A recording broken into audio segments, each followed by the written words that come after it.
Exactly. Thank you. Like, oh my God, Earth that's a huge shaker. word. Yeah, for sure, bro.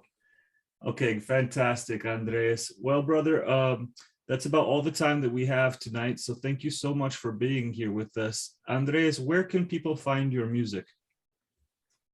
Well, I'm actually getting ready the official release of all my music of Antisun. It's gonna be on Spotify, iTunes, and all the platforms. Okay. But at the moment, you can find my music. You can download my music on YouTube and Bandcamp. Bandcamp is a platform for independent artists, and uh, you will find all my discography there. We will have the links for all of you guys. So please get all Absolutely. Yeah, the we'll post all of the yeah. links on the Facebook post for this podcast. Andres, thank you so much for being here with us and for sharing your knowledge of the nation and of the site. We're so grateful to have you here. Thank you. Oh, you're welcome, Jesse. I'm so grateful of being here, for sure. I'm All so right, grateful buddy. for you. Thank you. Take care, okay?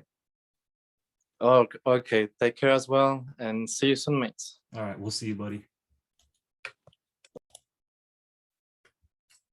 So, like Andreas and I were saying, you can see many different building styles at Machu Picchu. You have at least 3 clear, distinguished styles of architecture there. There could be more, but when you look at the terracing and how crude that construction is compared to these central and more spiritual centers of worship, it just pales in comparison. I mean, it's like comparing apples and oranges. It's not comparable. Many people take offense to that and say, oh, well, who do you think built Machu Picchu? Aliens? No, not at all.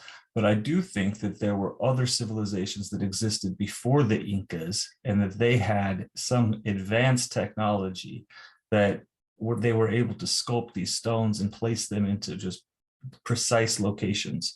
And that's what's really mind-boggling even to this day. And I think that there's room for those questions to be asked in a respectful manner that doesn't degrade the reputation of the Incas or of the ancestors of these people who live there now. I'm confident in saying I have no idea. These are fun ideas to play around with and think of, but honestly, it's still a huge mystery. And the fact that they say that it was created in the span of less than 100 years, I mean, I've heard as short as 30. It's just unbelievable to think that that was possible due to the location, the sheer steepness of the mountains, the quarry where the stones were found. There's a lot of questions, okay? And many of these sites, such as the Temple of the Condor, the Temple of the Moon, the Temple of the Sun, the Intihuatana, the Three Windows, all of these areas have different levels of construction that you see at a few other sites. For example, Ollantaytambo, Sacsayhuaman, the Coricancha even.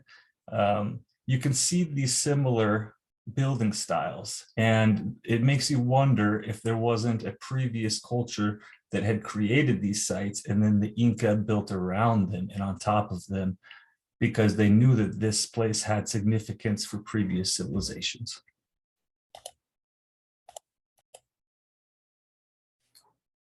Okay, guys, before we finish here on our first ever Ancient Andes podcast, I just want to lay out a couple of things here. So Machu Picchu was rediscovered in 1911 by Hiram Bingham, a historian and lecturer who was working at Yale University. And he organized an expedition to go search for Vitkos, the lost Inca capital.